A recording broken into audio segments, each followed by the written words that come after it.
The South African Communist Party says it's worrying that the health of frontline workers has been compromised by politicians. The Deputy General Secretary, Solly Mapaela, addressed members affiliated to trade union Nahawu at a protest outside the union buildings. Now, this forms part of the union's National Day of Action demanding safer working conditions for medical professionals. Now, for more on the story, we cross live to our reporter, Sipha Gema, who is at the union buildings in Pretoria. A very good afternoon to you, Sipha. How are things progressing in Pretoria at the union buildings this afternoon?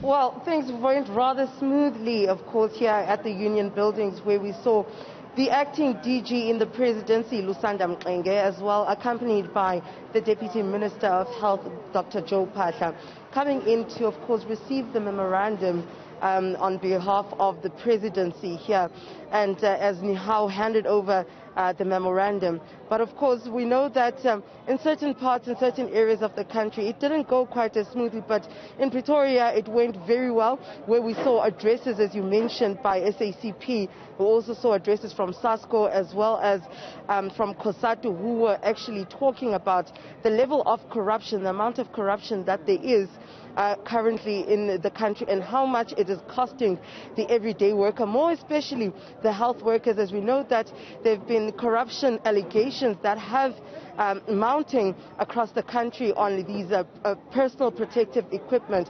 But I am joined now by, of course, the SACP Deputy Secretary General, Solly Mapaela, and he can tell us more. As you mentioned, Tammy, that he spoke against the corruption that is happening currently, which is costing the lives of frontline workers.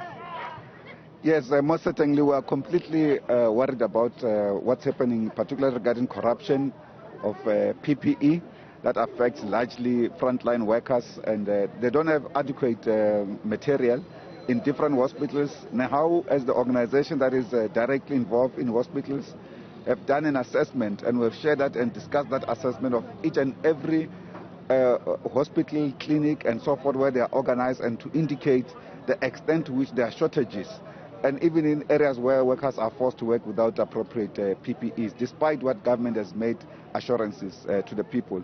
So we really want this matter to be attended as soon as it's possible to protect lives, as well as our ability as a government to fight against the disease through the health workers in the front line.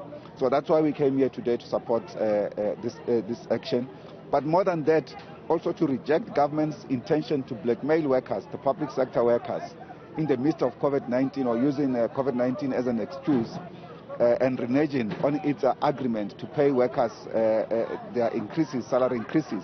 These are basic things. In fact, there's an absolute lie that there's no money. And I think continuously talking about this matter in this form is just disconcerting. In fact, it's disrespectful to workers. Government was able, for instance, during this intervention, to find a lot of resources, including over 200 billion that they put as a guarantee to the private sector banks to use in intervention measures, particularly to prep up businesses. But that has not really happened. As we now know, just a fraction of that money has been spent. Less than 10% of that money has actually been spent. So the government must respond positively to the demands of workers, give them encouragement, strengthen their abilities, rather than create unnecessary tensions that should not actually even be there. Thank you so much. That's the SACP's Deputy Secretary General, Solly Mapaela, saying that, of course, they're here in support of Nihau's move on calling for better pay, better working conditions, as well as ensuring that there is no more corruption within the health department when it comes to the PPE. But also, we know that Nihau was saying that they're going to give the government time to respond, to look over their demands and their grievances, and they're going to give them time to respond to the memorandum. Should they not, they will then make sure that all their members will go on a stay away. So, Sipha, the time that Nahau has said that they will give to the government to respond is up until Thursday. They say that if they don't have a response by Thursday, they will take further action. Give us more details about what this further action is going to look like.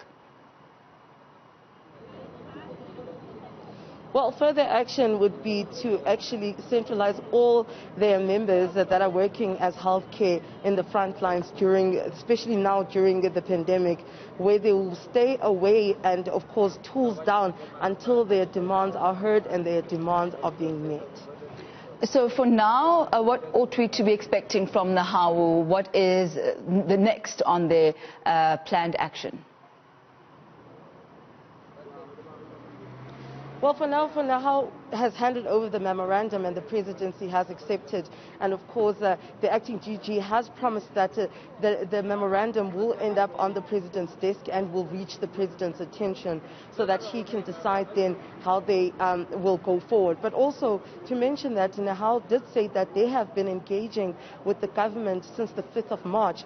From the 5th of March leading up to they met again in April up until now, and they have been dissatisfied with what was proposed and what has come forward, and also them being told that there's not enough money to increase salaries of workers or to pay those who were actually volunteering during the pandemic. They say that they are not having that.